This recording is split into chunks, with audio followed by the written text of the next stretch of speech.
Welcome to Beyond the Game. My name is Gregan, and today I'll be chatting with Darren, also known as Killer Pigeon. So you do pigeon noises? Yeah, I'd be like, oh, oh. Because my mum would say that we look like brothers. It's like a before and after. He's wearing shirts. I'm pretty sure they were like a size too small. Like one day he messaged me that he couldn't make it down in time and to go ahead. He put a shirt on and the buttons had flown off. Right? Love that guy. Like, how can I not put Dota around Apex? So you're gonna upset one of the people you work for? Some people do get obsessed over this is the only thing I can do in this space, and if they don't get it, it destroys the morale. I could feel the color around me like desaturating, right? That's how like unhappy I was. Failure. I feel like we all have this now where we're so afraid of failing, especially in our career where you're on camera, that we don't even try. And I hope you enjoy this conversation as we get to know Darren beyond the game.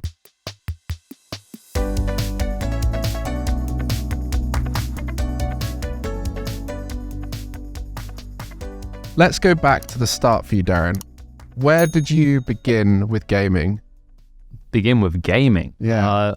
3 years old, a console controller in my hands, and I just didn't look back, right? Like I got hooked from a very early age. Like my parents' consoles became my consoles. Like, you know, I had the Sega Mega Drive, or I can't remember what it's called in America. It always has a different name, his Genesis or something. Yeah, my Nintendo 64, PlayStation 1.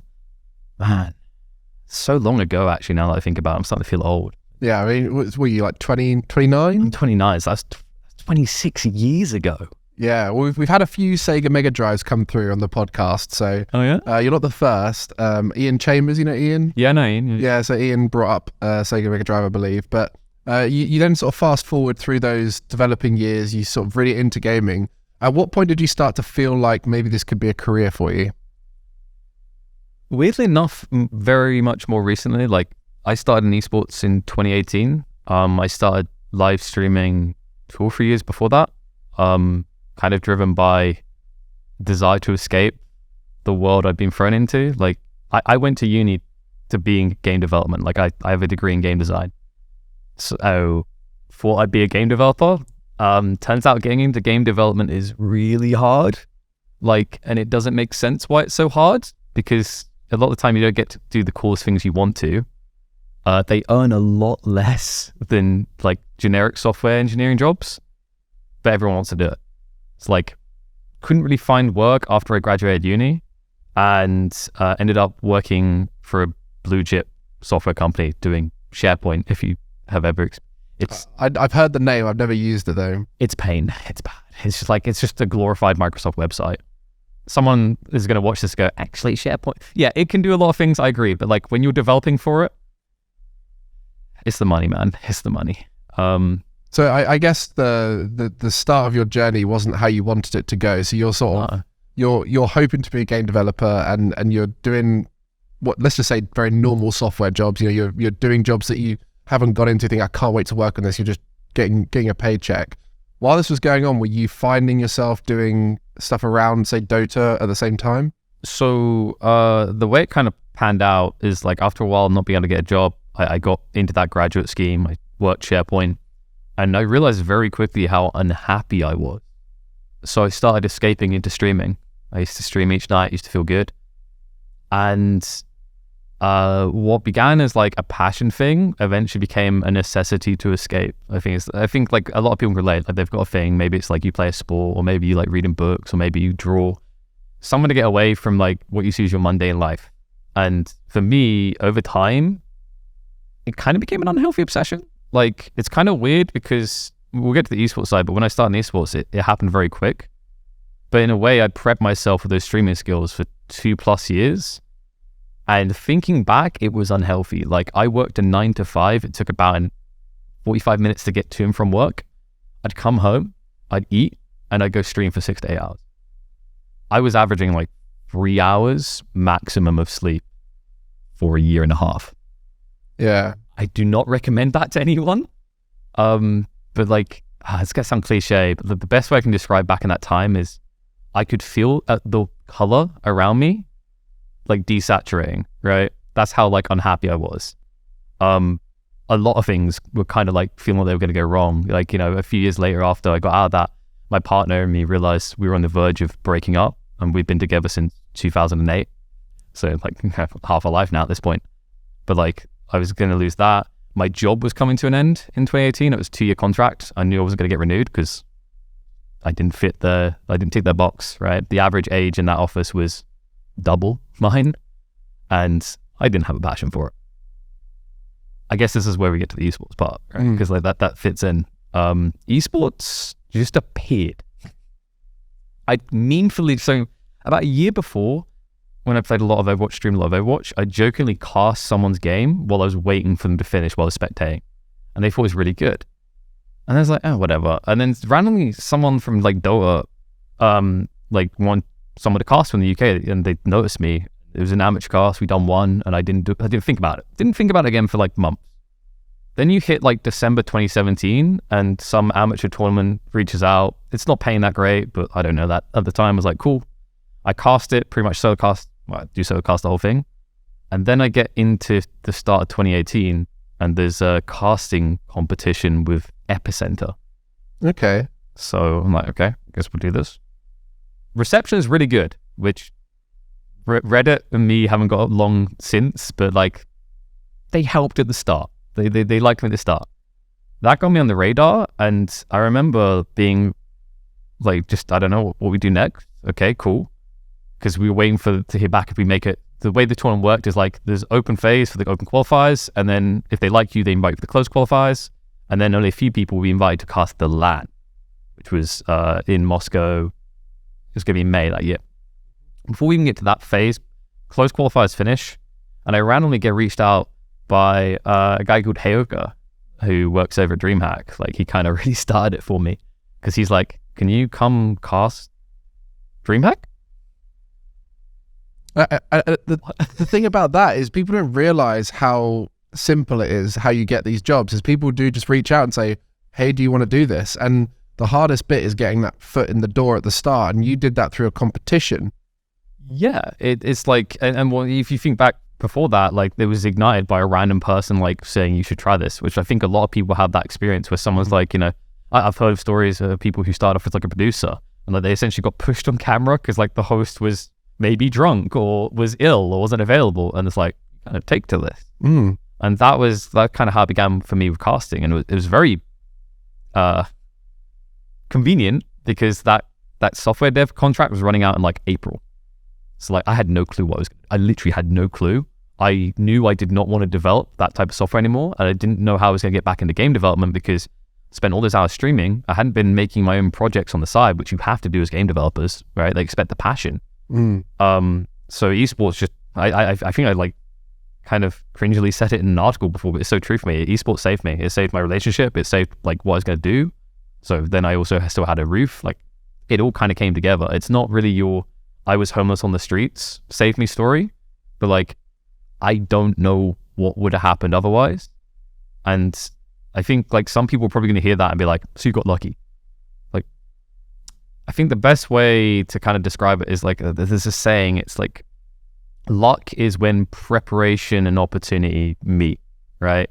Or like to put it kind of more dead brain me sort, the more chances you give yourself to be lucky, the more likely you are to be lucky, right? But I'm exactly the same with my whole journey. There were so many lucky moments, and I had a similar kind of thing where I went on stage, commentated Rocket League with some friends, and they went, oh, you should try and do this. And then that's when you try and find those opportunities. And the thing about luck that a lot of people forget when they hear you have to be a bit lucky and work really hard to get opportunities, they see luck as this one-off moment where there is nothing else around it. Now, you mentioned preparation. All those hours of streaming improved your luck. They made it so that when that happened, you had something there to put forward. There's all these other factors, like, for example, where you're born in the world, what age you are. All of those kind of factors are luck factors that are already ticked for you. So the fact that I was born in a fairly well-off part of the world, I'm already lucky. The fact that I was born in the UK, already lucky. The age at which I was born meant that I fell into esports at the right time, fairly lucky. The fact that Rocket League came out between my first and second year of uni, so I could just obsessively play it, kind of lucky, you know? So all of these things are luck, but it doesn't mean that it's that one person reaching out is the lucky bit. It's all of the things added together. And that's sort of what you're hinting at there, is there's so much more to it than just that right timing with your life. It was lucky, but it's not just that. Yeah, I mean, like the perfect way of summing that up is the fact that, yeah, I started casting at the end of 2017, and then within 2 months, I was working my first tier 1 LAN, which is like, that sounds cool, but like there's so many hidden elements. Like we mentioned, the streaming I was doing for years, which gave me skills like improv, how to perform on camera, these type of things. It like sharpened those skills. But then also, I always look back at that as like, actually being that successful that quick was bad. Because like my mentality is like, so I just sit here and people bring the work, smiley face, and then the work doesn't come. You're like, what have I done wrong? And then you realize, because you haven't grinded up for 2 years of actually doing the casting, you don't have the contacts, you don't have like the length, right? You don't have people you're known to be able to cast with. There's so many boxes still to tick.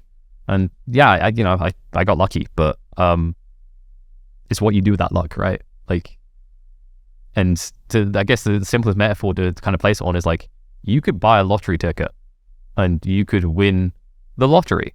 But if you buy a lot of lottery tickets, God, lottery's going to love me because people should be running out of cash. You've got... I don't know if sales will go off the back of this. We'll see. Yeah, we'll see. But like, you fiercely have a higher chance to win the lottery, right? Yeah. But I guess it also, when you think about being a caster in esports, is the odds of it happening aren't as extreme as people think, because there aren't that many people out there who are willing to put themselves in that position, who are willing to go on camera, who have a good enough public speaking ability, whether it be through streaming, whether it be through other means, who are obsessive over games enough to the fact that they've got the knowledge around the games that they can present it without having to do masses of hours of research, that kind of thing. There's a lot of factors that have to come together to make you a viable commentator. And there's just like, there's so many different kind of pathways that can bring you to this career, right? Whether it's the game you're playing in, the TOs you're working with, what everyone wants is different. Like, I know there's this kind of really popular thing around like privilege, around like casting and hosting. It's like, you got what you got because you know someone. It's like, well, yeah, but I know them. They like working with me, right? It's like, I think there's, we kind of have this weird feeling at the moment where people want other people to be given a shot, because they think like, especially in hosting and casting, it's like, it's unfair that you just stick with who you got. You're gatekeeping. It's like, gatekeeping actually exists literally everywhere in the world. In every single career, everything, right? Like, I'm not sure what the stat is, but I'd imagine it's like 70% of people's first job came from someone they knew, right? It's just obviously in like casting and hosting, it's a bit more apparent because it's an on-screen type thing. But like, the sad reality is people like working with people they know they can work with. Yeah. I mean, it's... whether that stat is true or not, or what the exact number is, it's got to be higher, right? Yeah, it's ultimately is people you know are more likely to give you a job. So when you apply for a job, it's always helpful when someone puts a reference in for you, if it's your friend's friend or whatever it is. I guess the gatekeeping thing is an interesting topic, because within every performance-based world, there is that element of the people who get the foot in the door, whether it be, say, an academy for sport, or whether it be to compete at the top level in anything, or if you're a musician or whatever. By going into that position, you gain more experience than anyone else anyway, because you're the one who gets to experience the top tier of that thing. So you as a person have commentated and been interviewing on the biggest stage for various games. Yeah. So therefore you have now got more experience than the next person who wants to try and fill that spot. Do you feel like that itself is a big enough factor, or because of your situation where you rose to the top very quickly, do you feel like there's more people out there who could be doing a better job than the people who are there already? It's kind of hard to say, right? Like, because once again, it's the variance from TO to TO, from scene to scene, like Tormoise for anyone that's like who's TO. Everyone has a different criteria. Like what we do is subjective. One person thinks it's good, one person thinks it's bad, right? You could go on to a panel and be like the self-righteous ass who knows everything. And some people are like, other people are like, this guy, he's always got to be right? You're not going to please everyone, which, by the way, is one huge issue that I struggled with in my early years, because I'm a perfectionist. So I want to please everyone. So like, if you don't get hired back for a certain event, there could be a huge array of reasons. It could be budget, it could be they're going a different direction, but like, you obsess. Obsession is bad in those situations. And the reality is like, you're not going to tick the box for everyone. Even the tier 1 talents, I don't think I've made. I'm nowhere near tier 1. I don't think so anyway. I think there's plenty of people that feel many times over more irreplaceable than me. Even those people, like if the show changes, could disappear. Like there's perfect examples of tier 1 talents, and you've probably seen play them yourself, the last even year or two, that just aren't on certain broadcasts anymore. And like I've heard some stories from like certain scenes where the dev says we don't want to be kingmakers, right? Or like, you know, we want to go a different direction. We feel like this region should be represented by people who actually live and breathe the action in this region. There's loads of reasons, right? That's the scary part of freelancing, is you never know what's next, right? We were discussing this a bit off camera that, I mean, start of this year, it's a bit slow for me. I don't know what I'm going to be doing. Well, especially around certain periods of the year, especially I think just after summer and at the beginning of the calendar year, they seem to be the big points where people aren't too familiar, because summer tends to be where a lot of seasons end. So that's where the new season negotiations start to begin. There's also the beginning of the year. A lot of people have put off organizing things until the new year. So then they start reaching out at that point. You're one of many of my freelance friends who've struggled to find work in 2023 because they don't know what's going to be available to them, or someone's changed their plans or whatever it is. How does that affect, especially because you mentioned you got a partner, you said you got a kid? Yep, little Freya, she's going to be 1 in March. So you've got to support a family with a career where you don't know when the next job is going to be. How does that affect you and your family? It's kind of a wild one, because like I remember, you know, when we found out my partner's pregnant, we were getting on it. I was like, yeah, do I need to like find something, a 9 to 5 or whatever? Do I need to hang the shoes up? And honestly, she said the right thing in the moment. It wasn't, no, give me more money. It was like, she's like, honestly, what you do, you might be gone for like a week or two here or there, but then you're here for a week or two, right? And when you start to think of it that way, you realize there's kind of a blessing in this job that, depending on how busy you're going to be, and because you're freelance, you can choose how busy you're going to be. Obviously, you can't choose to be busier, but you can choose to be less busy. You can choose to be there for larger periods than someone who works a 9 to 5 and has overtime. And, you know, like what was the kind of thing that usually gets said is the person you'll spend the most time with in your day-to-day life is the person you work with, right? So like not with your baby, not with your partner. I'm kind of blessed in that I can choose, but obviously it's like a double-edged sword in that I can choose, but only when I'm given the choices, right? Like I can always be offered more. Like I can't just go, I feel like working, you know what, Gregan, I feel like working the whole year, not a day off. They don't just suddenly appear in my inbox, right? So you kind of have to look at the positives instead of the negatives. It can be a bit scary. It's why I always advise against people going full-time in esports without a nest egg. So like one thing that I benefit from was that I hated that job I had before esports so much that I couldn't bear to spend more than I needed to. Like, I'm sure there's a bunch of people that had this in life. It's a very unhealthy thing to do. But I remember I'd pay for things and I'd math out in my head how many hours of my life that cost.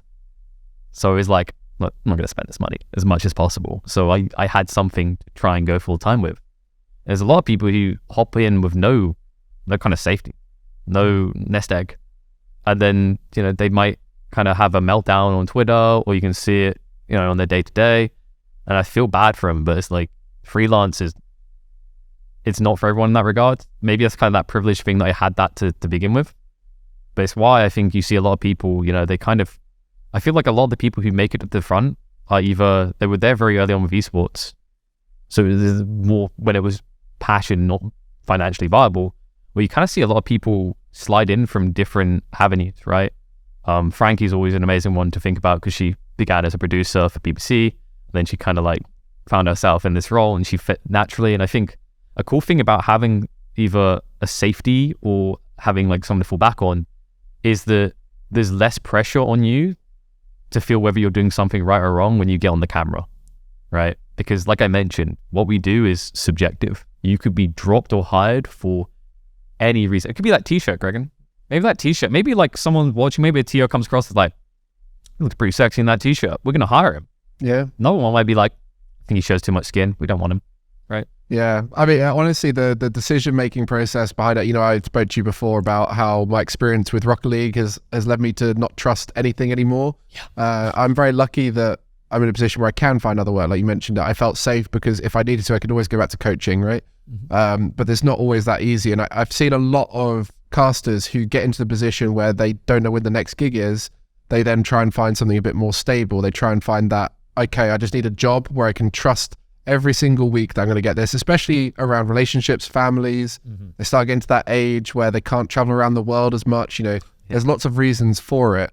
And as you mentioned, you're in a position right now where you get to spend more time with your family because of it. But there are the negatives of not being fully sure how much you're going to earn in a year, for example. That's the scary part. Like I made up my mind quite early on, and I kind of review it from time to time, and I feel like different that I love esports. There are other things I could do to make more money. That's not like an arrogance thing, like I think I'm that good. Like genuinely, folks, like weirdly enough, there are lots of careers you can do where you can half-ass it or not be very qualified. Like that SharePoint thing, wasn't that great at it because I didn't like it, but I could have followed the line and become a consultant, and within an extra 2 years be making like £400 or £500 a day as a freelancer, right? But for me, like happiness has to come key there.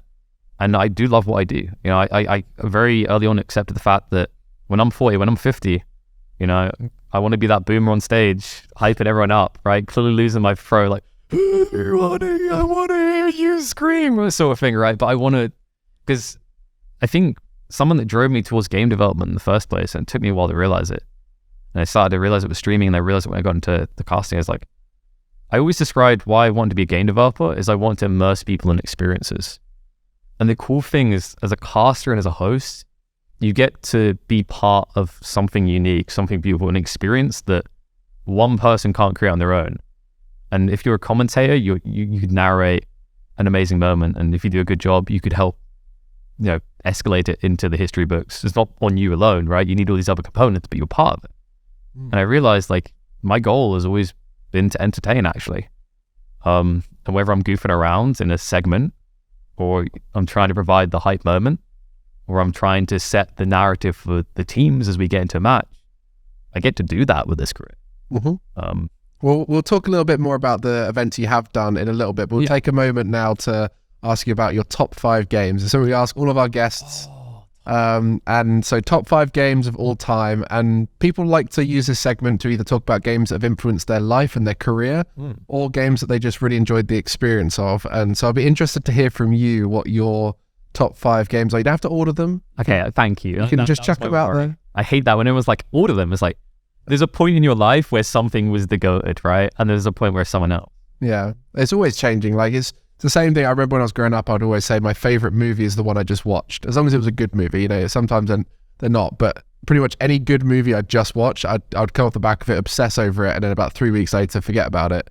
And I feel like that's similar with some games. They go through those phases where it's the best game ever until you stop playing it and realize there is nothing left to do in it, and then you kind of experienced it. You know what the worst one is? When people they go, oh yeah, this TV show is really bad until you get 4 episodes.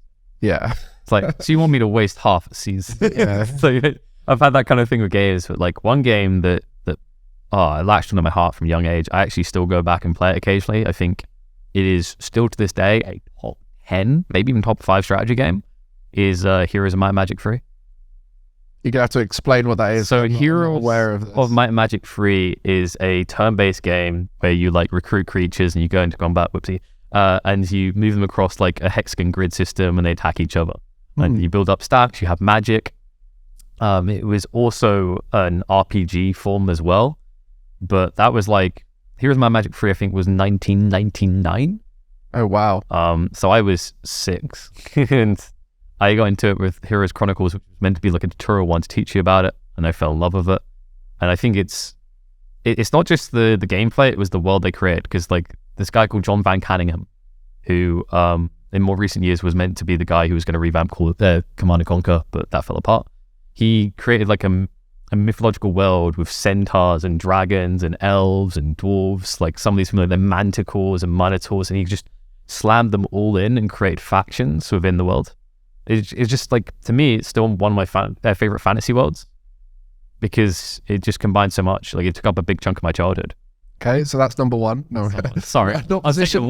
Yeah, not position, but I guess the kind of strategy games. You now work on Age of Empires. Yeah. So I can see a lot of similarities there of like that very tactical, turn-based, but maybe real-time strategy in there for you. Yeah, I mean, those RTSs I loved growing up. Like, most people had a Supreme Commander. Total Annihilation was like 1996 or something, and that game was doing things that didn't start happening in RTS until like Warcraft 3. So like that was 10 years ahead of the competition. That game was genius.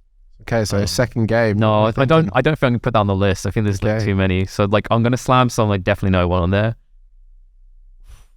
I want to like segment them from different chunks. So like N64 is kind of a draw between the original Smash Bros. Or Banjo-Kazooie.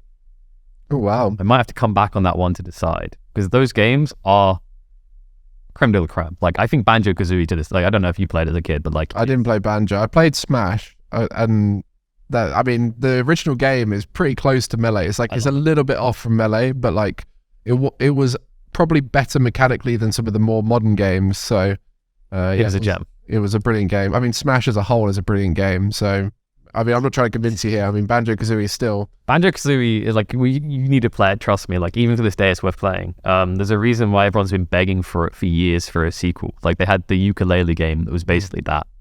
It just wasn't the same. But, like, maybe we'll slide Smash in there just for now, because like, Smash is... And that was... When I was young, I was very good at fighting games. Nowadays, I kind of suck at them. But back then... So what was the first one? Heroes? So Heroes of Might and Magic 3. Okay. Smash. Yeah, Smash. Number 3, what are we thinking?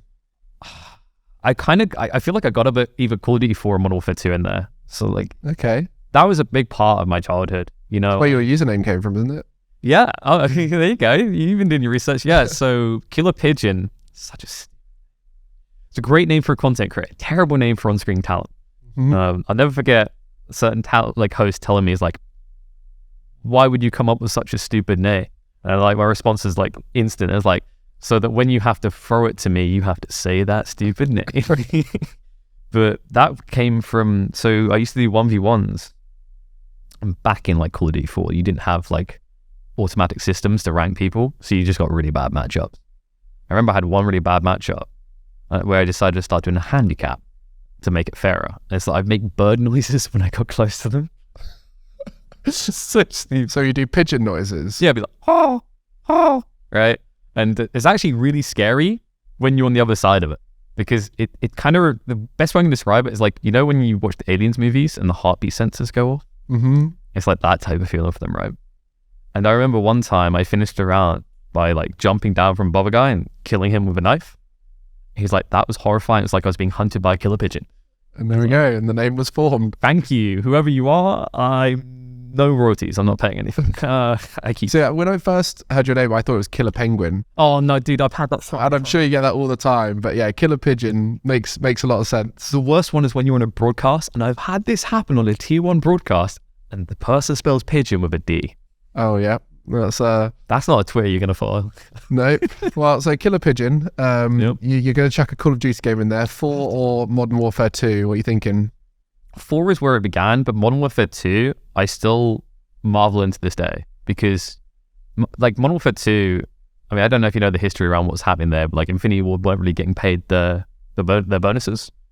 So you could tell the developers were like, screw it, we're just going to make the game we want to make, which is very rare nowadays. You don't see that anymore, right? Like you've got the publishers saying, well, this is what the behavioral psychology shows that people want, right? This is the difficulty curve they want. Modern Warfare 2 is like everything was broken.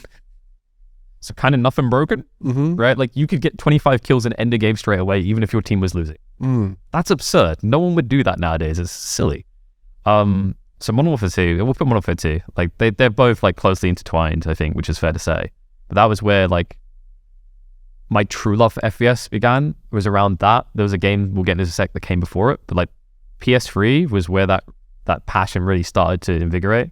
Like one of my biggest regrets, I don't think I would have been like a champion or anything, but like I think I could have skirted onto a LAN in the early days. Is I kind of regret not realizing esports was a thing back then, and trying to be one of those sweaty Call of Duty esports guys that's screaming at everyone else from across the room. I feel like there's a lot of people out there when they were younger didn't realize esports was as popular as it was, and so they just don't put the work in to try and find it. And then you find it later on in life. I remember actually seeing esports back when I was going to Insomnias with my Minecraft group, and thinking, this is stupid, no one's going to watch this. And then, you know, now I'm sat here, but that was Halo esports. I just didn't get it because I didn't like shooters. So I feel like there's a lot of us who, if we just found it earlier and found it in a game that we loved, we would probably be part of that original group. It breaks my heart a lot I didn't, because like I remember the time I played so many games, because like my logic is I'm going to have to get a real job. so I'm going to enjoy it while I don't need to have a real job. So, you know, like, God knows how many hours a day, at least 8 a day of like just gaming. I was obsessed. But the other one that fits in there around that time that I have to give credit to, because it was my first online shooter, and I'm just going to just do this and go fragtastic at it, baby. Like I was on fire. I loved it. Rainbow Six Vegas. Oh, interesting. So Rainbow Six is a game that I've not played much of. But I feel like, as far as I was aware, Siege is the only one that's like people tend to talk about, but you're talking about Rainbow Six Vegas. I got a lot of respect and love for Siege, but like Vegas was where my online gameplay experience began, because we didn't have internet in our house until I had a PS3, and like that was a cover-based one. Like you had full cover, you'd flip out. So like that and Ghost Recon were the beginning of like that kind of experience, like a third person, first person mesh, and like I loved that game. I was good at it. Humble brag, because I don't think I had that big of a community, but like I felt good about it. I got to the point where like this was too easy. I'd be using pistol all the time, sort of thing. So like I really sweated that. So we got 4 games. We got 4. So we got the Heroes. I'm not going to say the full title. Heroes game. You call it HOM 3. HOM 3. Smash 64. Call of Duty Modern Warfare 2, the classic one that people tend to pick of the Call of Duties. And then it's so ludicrous. You like Call of Duty 4 was a more balanced game, but like you don't always want balance. And then Rainbow Six Vegas. Now the 5th pick, you're gonna have to choose something to go in there. And I feel like you've been choosing very much on the games you enjoyed. Actually, I just realized I've done 4, and now I'm like how can I not put Dota and Apex? So you're gonna upset one of the people you work for. Can I take any of the others out? I mean, yeah, I'm sure you can take them out. We can't edit it out, so people will know. It's there, but like I'm trying to think. Like I guess I can like slide Rainbow Six out because like it was special because it was the beginning. But I probably wouldn't go back and play it now. Okay, so the others I'd go back and play now. So you're taking Rainbow Six Vegas out because I have to put Dota and Apex Legends in. Like I can't not put them in. Like that was almost a big old red flag for anyone who wants to employ you again in the future. There you go, career ended. But like I mean, Dota 2 had like I can't not put Dota 2 there. I have I think 8,000 hours on Dota 2. Yeah, that should probably be in there. Yep. Like, my favorite part is when people like I have some of my friends got like 8,000 hours and they'll write a review finally for the game like it's an alright game. Yeah, it's like, well, you've probably invested far too much time in that to just call it an alright game. That's probably the game you spend the most time in then, surely. Yeah, I think so. I think like maybe Call of Duty across all the games comes close but still doesn't reach that. Like Dota 2 is such a deep game. I don't know where new players start. Like, I don't think I'll ever reach a point where I've done everything in Dota 2. I don't think anyone will. I mean, take aside the fact that they change the game frequently, right? You've got 120 plus heroes in the game, 10 unique picks each game, and then there's items, builds, all these kind of things. Like, you know, you start off as a support, you have a great start, you could be a core, right? Like, you can change your role entirely. Like, So I'm going to ask you a quick question about Dota, and this applies similarly to League of Legends because the kind of description of both of them. What I'm asking here is going to be similar. Yeah. So my mum listens to every podcast, and I was actually with her earlier today, and I told her that you were coming on and that you worked in Dota, and she said, "What's Dota?" Now, all I want you to do is try and explain Dota / League of Legends / any MOBA, right? Is the name of MOBA. Any MOBA, which to anyone out there who doesn't understand what a MOBA is. So first of all, don't follow the term MOBA because it makes no sense. Do you know what MOBA stands for? Multiplayer Online Battle Arena. Yep. Do you want to know what the original MOBA was? It was Warcraft, wasn't it? Quake. Oh, so it's very different, yeah. Quake was the original one that had that title. And then, like, so Warcraft wasn't far off of like where it began as like Dota 2 was a mod. It began there. And that's where the MOBA term came from. They just yoinked it. They're like, yeah, that'll do us. Because we can't describe it any other way, right? It's the most generic thing. It's like when someone walks into a presentation and says, synergy. That'll be good for the company. Right. It's a very generic, it doesn't really describe what's going on. So describe what is going on in Dota to the person who's never seen or heard of it before. So typically, and it doesn't mean everyone will, but like Dota 2 and League of Legends, the rules they kind of follow is that they are a 5v5 formatted game mode where you essentially play kind of a role play experience. You have a character that you level up and buy items for, and you're working with your teammates towards the end goal of harvesting enough cash and XP from the PvE elements as well as killing your opponents. PvE versus PvP sort of thing, right? So you combine the two. You're attacking characters that are walking around in like units running through lanes, hiding in the jungle, and they'll give you gold so you can buy new items and XP. And your goal is to use that plus killing your enemies and killing the buildings in these lanes that exist. There's usually 3 of them in most MOBA games, to push towards their base. And in their base is something that will have a different name depending on the game you play, and you'll get spat in the face of depending on what you say. If you call it a core, someone from Dota 2 will spit in your face. If you call it an ancient, someone from League of Legends will spit in your face. But it has some sort of given name. But that thing, whatever its name is, in the center of their base is what you have to kill. And by killing it, you win the game. Okay, and the characters you mentioned, there's over 120 in Dota. So the composition of how all the characters synergize together and what does what's better where. Yeah. The complexity of the game is near endless. There are, I think someone calculated before, like I can't remember the number, it's absurdly high. There are so many permutations, I don't think any other game can kind of like compare. Because like you could say, well, if you play like Valorant or CSGO, like what about all these different frag spots and these different formations, whatever. It's like, yeah, but you have that in Dota 2 and League of Legends as well. But we're talking even before that, when you pick your heroes or your champions in League. It's like there is not a more complicated esport, I don't think. I can't think of one. Like I remember when I started doing Age of Empires, like I was like, because my mum watches whatever I work, and she was like, oh, this is much easier to understand than Dota 2. I was like, yeah, oh, but you've got all these units and all these things. It's like, no, this makes a lot more sense than weird giant ape-man leaping through the sky, and now this person's come out of nowhere, and this person is teleported in, and this person, like, it's not just that you've got 120 heroes. Each of them have at least 4 abilities. Yeah, and they can be very hard to follow if you don't understand what they're doing. I don't know how I got into it. Yeah. Like, Greg, I'm going to be honest with you. Do you want to know why MOBAs work? Peer pressure. Yeah. I mean, I can tell you now, a lot of my friends are trying to convince me to play League of Legends, and I just don't want to start because I know the start is going to be rough. But the way you described it there was perfect in the sense that you outlined the whole game. But the thing I really don't understand still to this day with MOBAs is why are they so popular despite that accessibility being so challenging to get a new player into them? I think it's what I just said, it's peer pressure, right? Like if you actually look at the most successful esports scenes, there's a pattern. They're all team-based. Sorry to Smash, sorry to like Fine Games. Like you guys could do great. You've got great numbers. You've got a legacy to you. But I think like the thing that helps them that's different is they have like there's kind of a cross-pollination. Like a lot of people that are into one Fine Game are likely to have positive experience with another. With something like Dota 2 and League of Legends, like the vast level of complexity on a strategic level before you even get into playing the game, like you have to essentially be thrown into it because you're playing with people. Like I work Age of Empires as well, and I think a big thing that's held RTSs back for years and continues to watch them die is the fact that the focus is still on 1v1. 1v1s in theory sounds like the pinnacle of esports, right? Like this guy versus another guy. Yeah. Who has the best skills? But yeah, teamwork adds in a level of complexity that makes the better team win more often. It's more impressive, right? Yeah. It's like, oh yeah, these guys could all be like, 99% players, but like now you throw them together, maybe they're down to 87%. Like, in Dota 2, EG was kind of highlighted for this for years. Like they basically would buy the best people and then they wouldn't win. Because getting the best people didn't necessarily mean they worked the best together.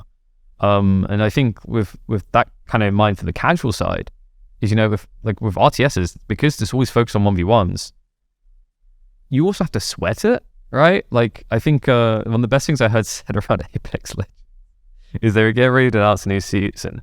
And I can't remember what the context was. They said, and people will come back to play and play again because every time they fail, they can just blame their teammate. It's so true. Yeah.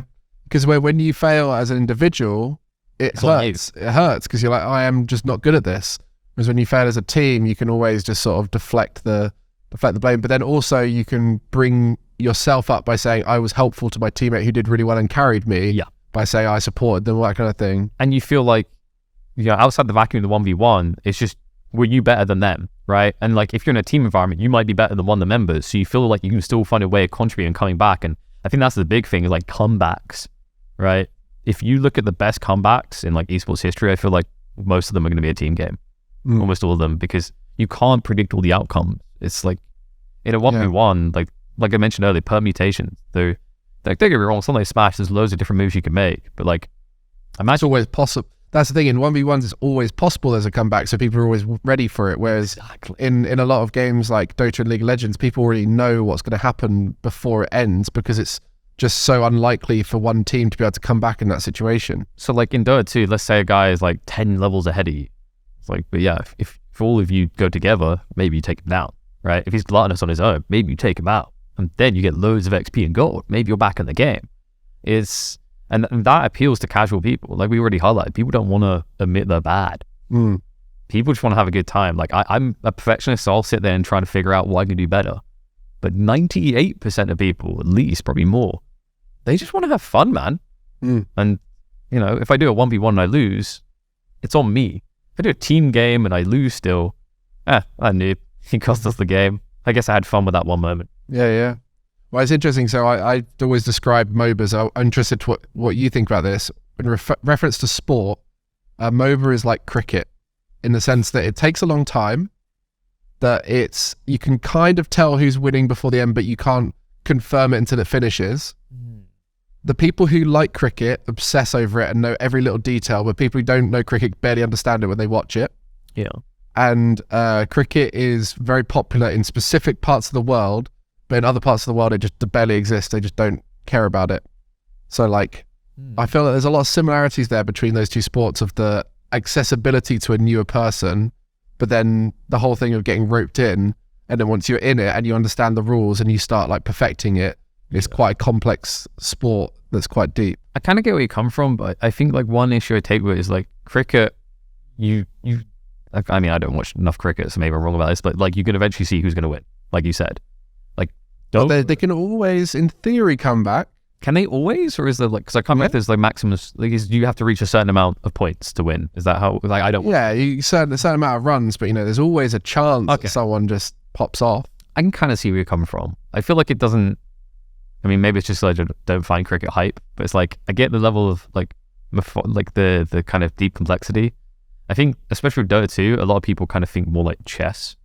Well, so I don't find MOBAs hype. Okay. Because I don't get it. Exactly.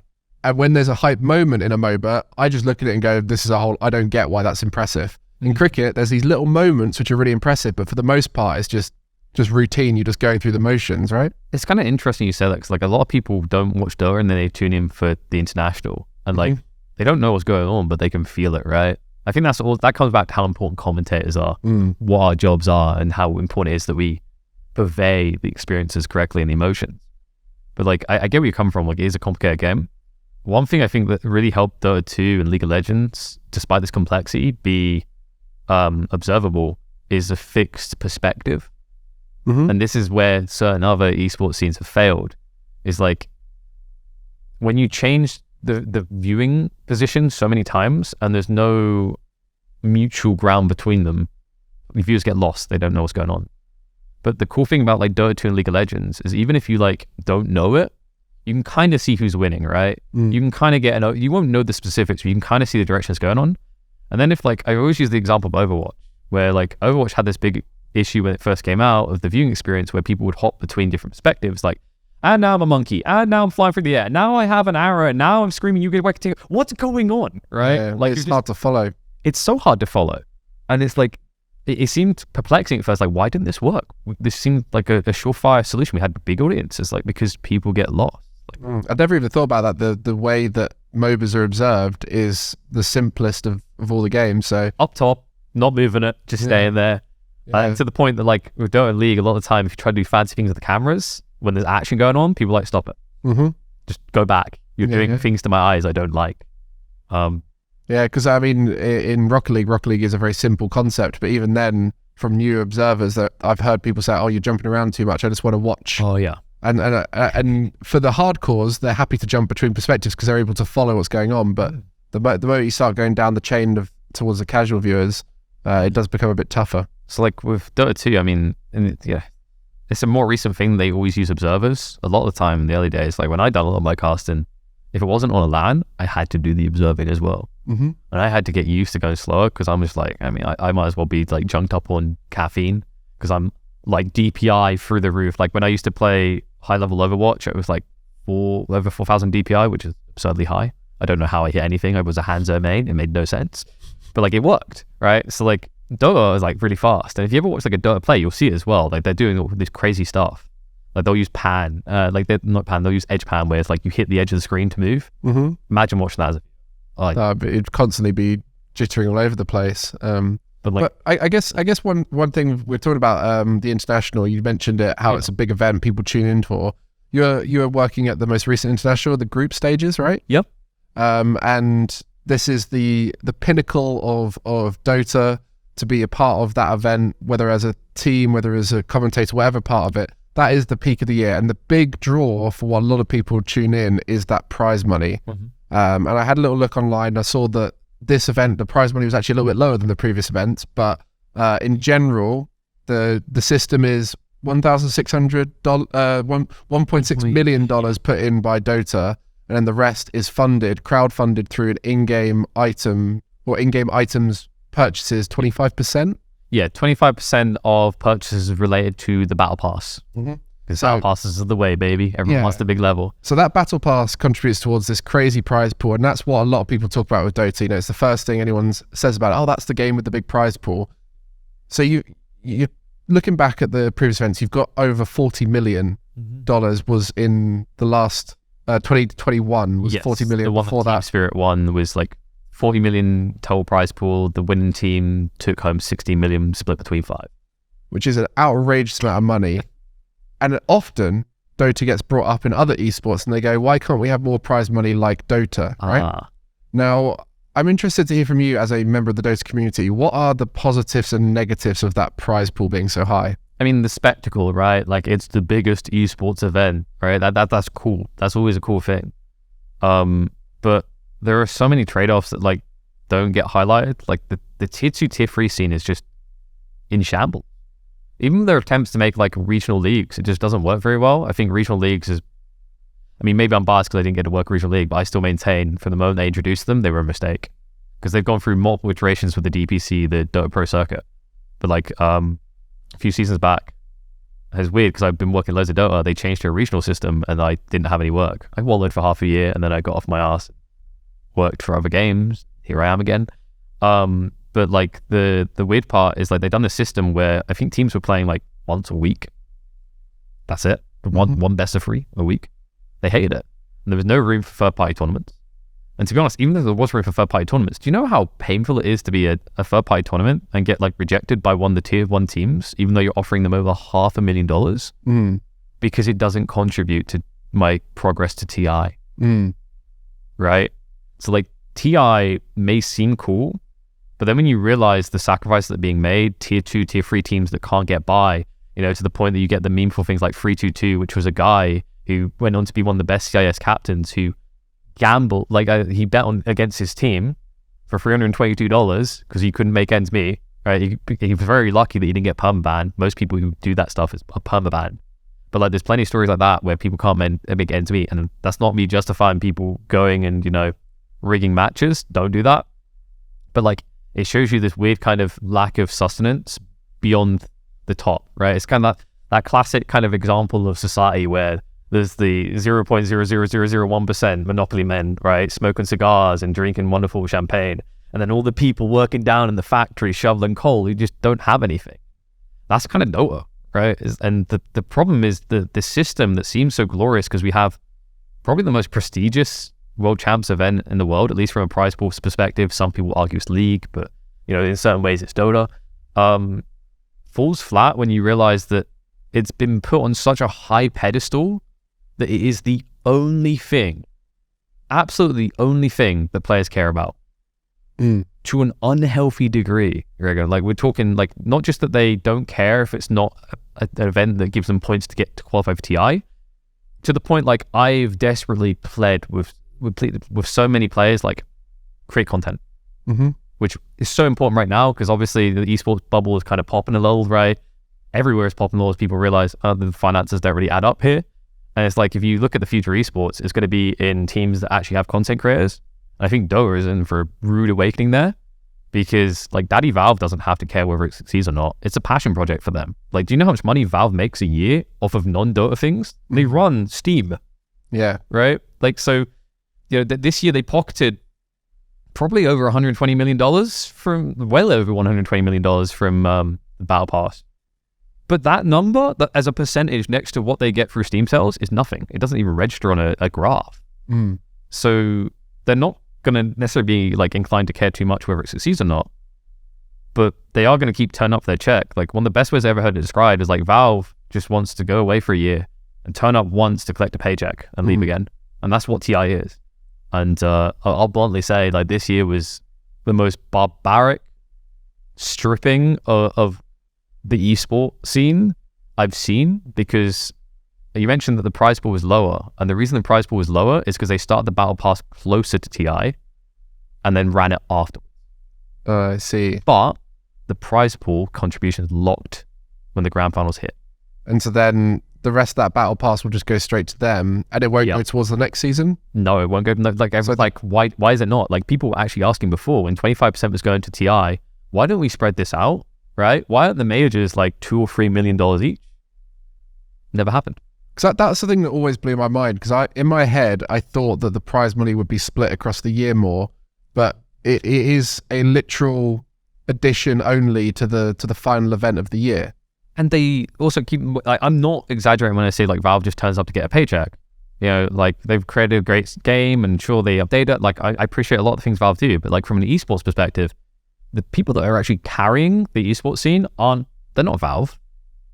They're ESL, they're PGL, they're WePlay, they're Beyond the Summer. They're all these different companies that go and make an event at a loss in most cases, right? Like, I've been at an event before where there was meaningful jokes going around that like the Dota was being paid for by the mobile game they were running in the morning.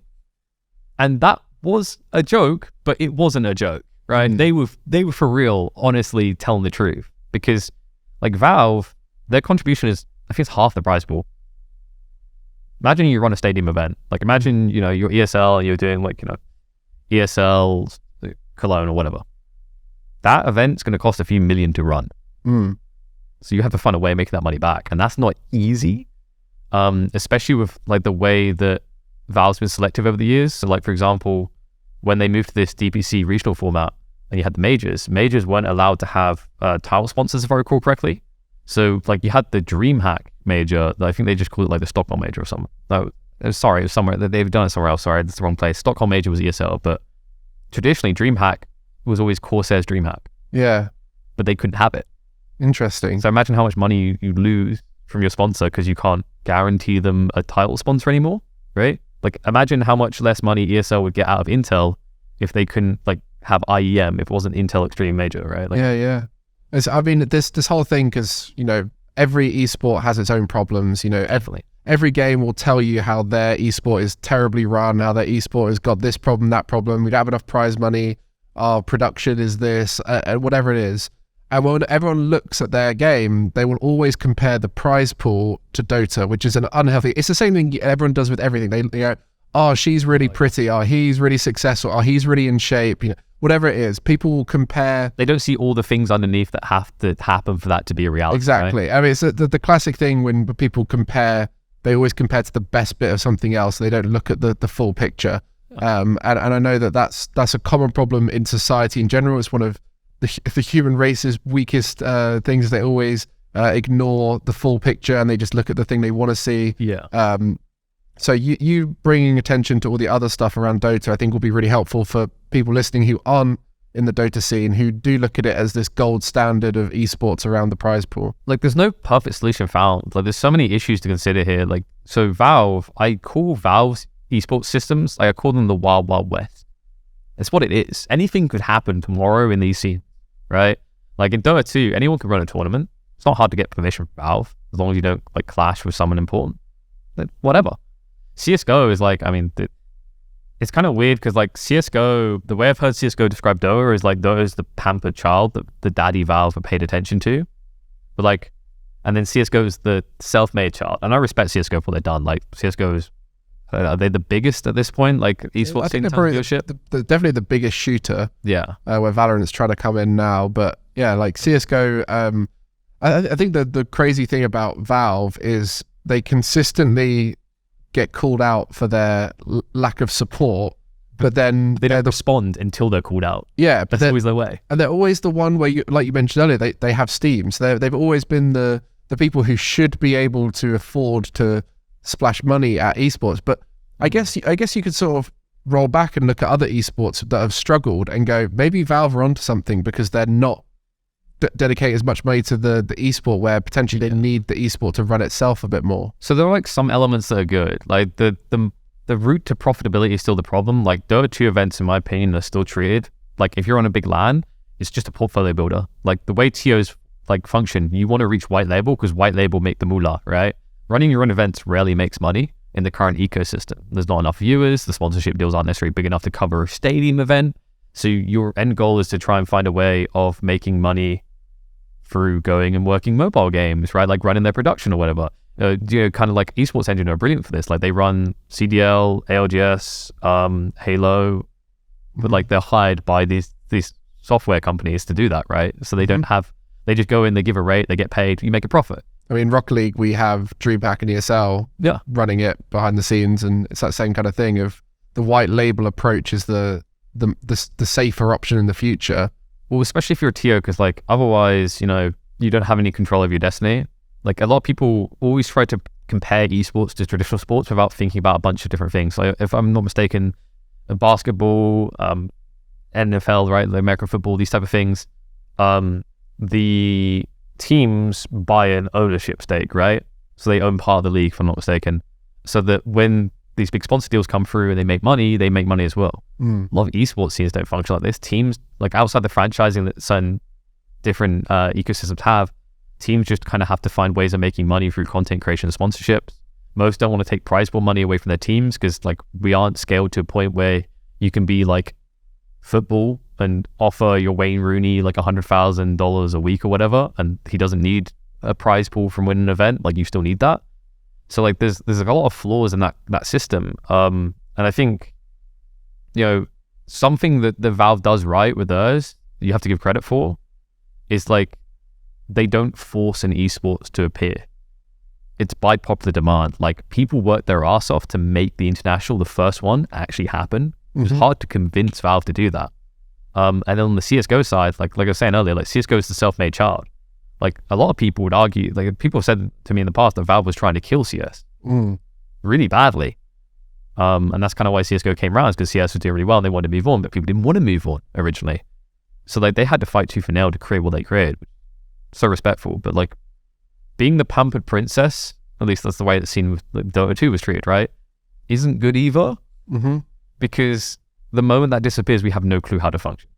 Yeah, the whole thing is an interesting debate, and I'm sure a lot of people have maybe opened their eyes to the challenges behind the scenes just through your point of view, because that was a big reason why I wanted to get you on, is because I don't know much about Dota. I know of it, I know of the prize pool, I know a little bit about the ecosystem, but people who are actually directly involved, and especially those who are in a position like you are, where you need to understand the system, because otherwise you might not be able to find your next work. You need to understand like where am I getting paid from, because otherwise you might end up just having no work for the next few months. And from like a talent perspective, man, that is weird, because like Dota 2, that's where I began. Like I grew up in FPSs. I would love, like I've always said I would love to do like Call of Duty, for example. I've got a lot of love Call of Duty. CSGO is always something that I watch occasionally. I'm like, this looks really cool, but then I think about the competition, the hard like hurdles to get in there. It's like, maybe I need to invest time. Apex Legends, which we didn't even finish my list actually, I just realized. So Apex Legends, quite simply the best battle royale.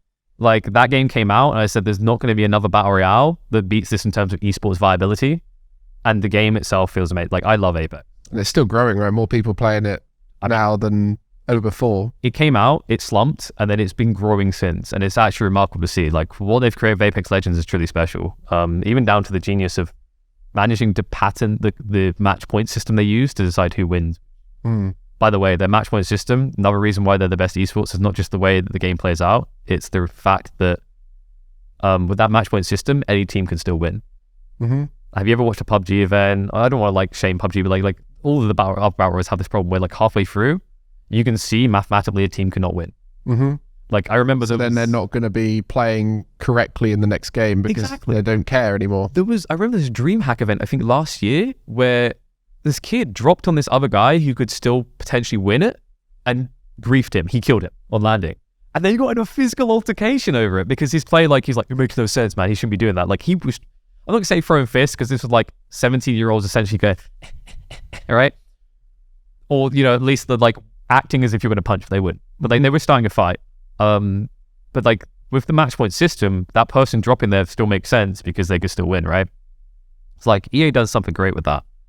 But, you know, the interesting comparison to, like, bring it around to the discussion we just had, where you look at the way Valve operates their scenes, the way that, like, Apex operates their scenes, is like, Apex, everything is in-house, everything's controlled. You have third-party stuff, but I think it's very difficult to make that profitable. Like, there's been a lot of discussion in the community about how little casters can get paid working third-party events and whatnot.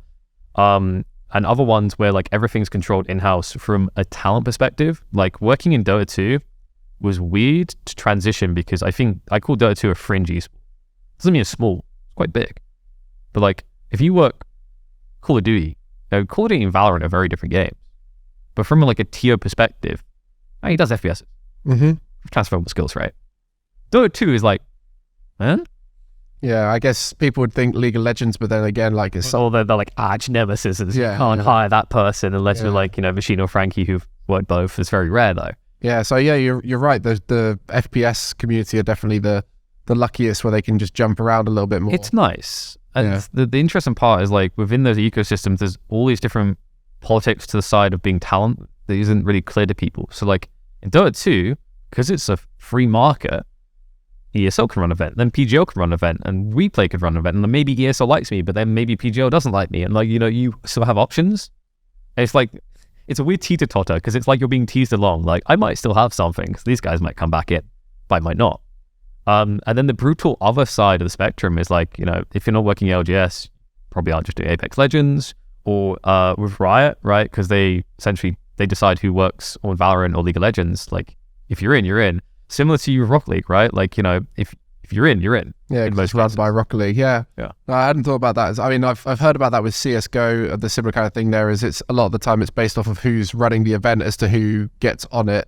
And even then there's people who are employed by those specific TOs, right? There'll be an ESL owned caster. And it gets weirder than that because, like, in Dota 2, I rarely ever got asked who I wanted to cast with.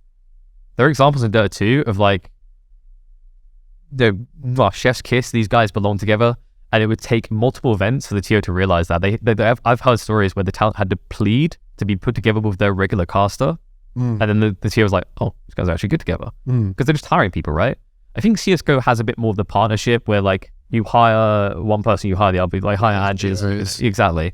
But, like, Dota 2 especially doesn't have that until you're, like, absolute pinnacle, like, indisposable kind of thing in a lot of ways. But, like, it's weird because with Rocket League, they basically hire trios even.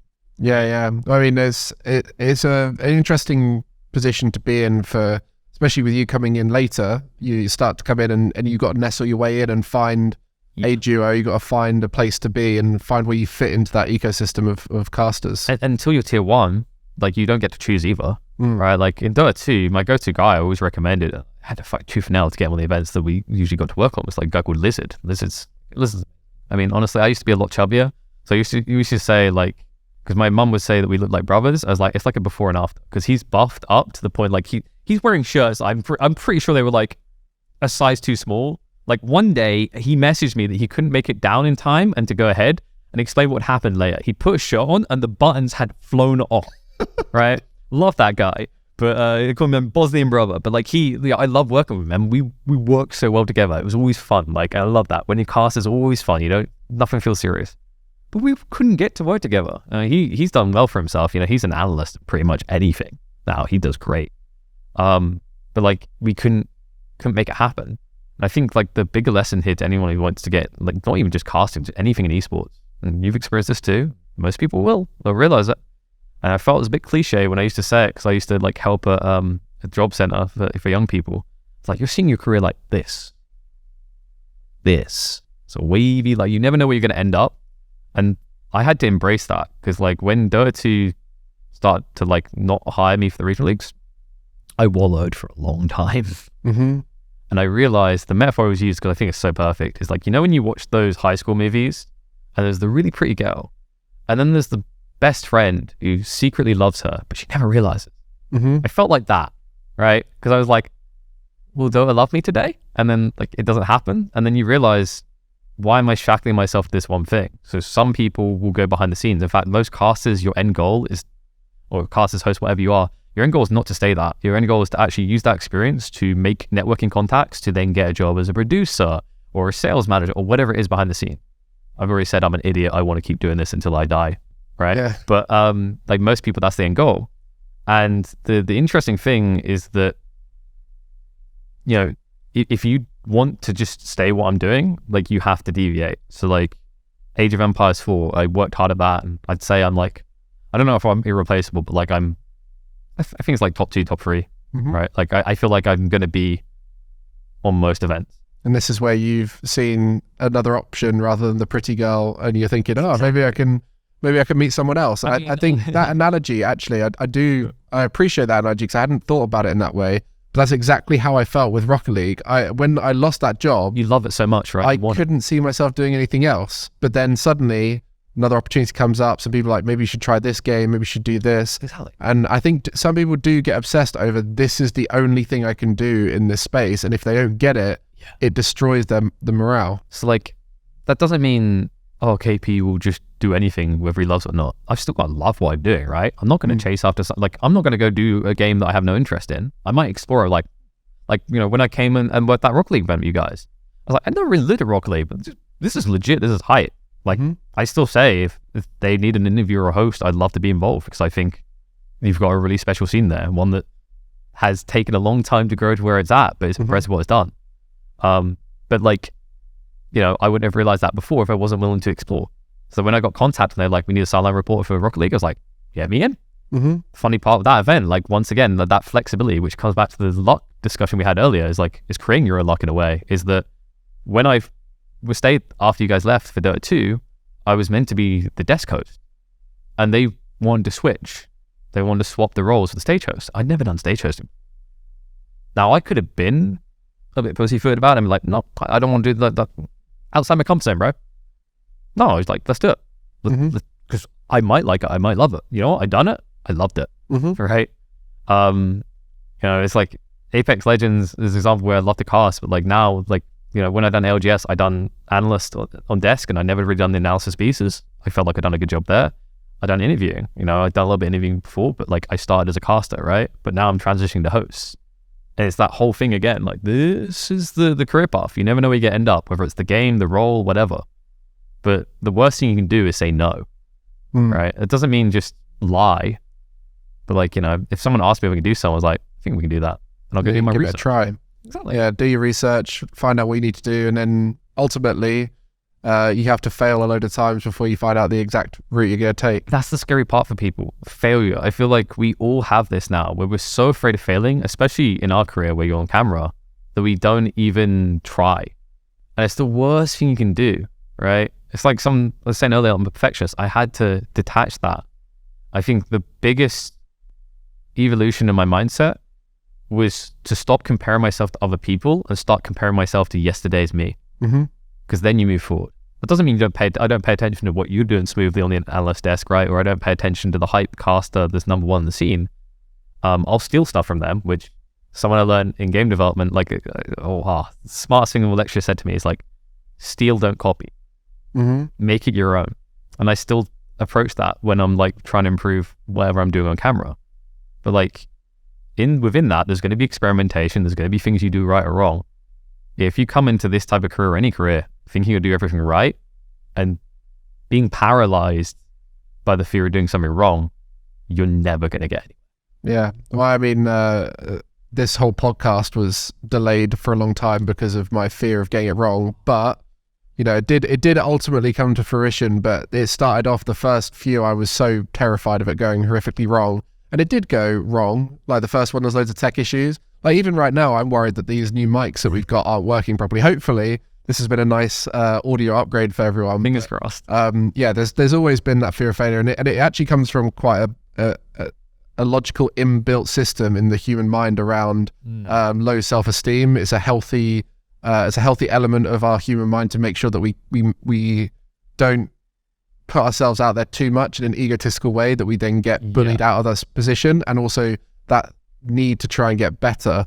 And I guess that's where the fear of failure kind of links in with low self-esteem. It's the desire to want to be liked. Yeah. Right? Even people who say, I don't need to be liked, I'm a loner, I'm happy. Like, I was that person when I was younger. I was a mumbler, I was a loner.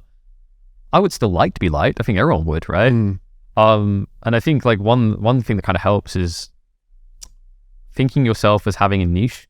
I feel like niche is a weird word, right? Because like you hear the word niche and you think small. Be unique. There's a way. But like niche works when you realize a niche can be big. Like, you know, Katy Perry has a niche. Like Lady Gaga has a niche. It's a damn big niche, but it's a niche. All I'm saying is like not everyone's going to like what you do, and you shouldn't let that stop you from doing what you do, evolving. Well, I think that's pretty much everything I wanted to talk about. I do realize now that I forgot to ask you. So we said about the top 5, how we did finish out Apex, didn't we? We ran it out with Apex, but I always follow that up with what's your greatest gaming achievement. And I'm interested to know what your greatest gaming achievement is. It can be career based, or it can be literally like, I did this really cool thing in a game once, you know? That's a tough one. Like, I mean, I might give one for each because they're right in my head. Like esports wise, last year was my best year in esports. I'm proud to say like I got to work like tier 1 events, 3 different scenes. I mean 4 because technically they're a little bit of Rocket League, but like, it's sideline report. I like I don't know if I can sneak that one. So that was amazing itself. I remember sitting back at the end, I was like, my best year. Then the freelancer part saying is like, I don't know what I'm going to do to beat that. So that's kind of amazing. Like TI, like I started in Dota, getting to cast TI was like the end goal. I have to set a new one. But if we talk gaming achievement, there's many over the years, but I think one that sits very, very comfortably in my head is when I was at an event in Ukraine, broke my arm.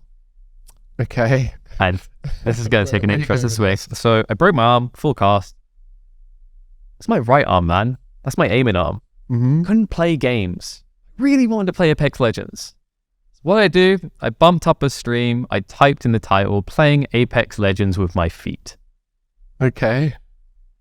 Done some decent frag outs. My biggest accomplishment, Gregan, it has to be winning Apex Legends with 4 kills at 1,000 damage, controlling the mouse with my feet. That's outrageous. Okay, that is probably going to be the wildest gaming achievement I've ever heard, and will probably remain that for the rest of this podcast time.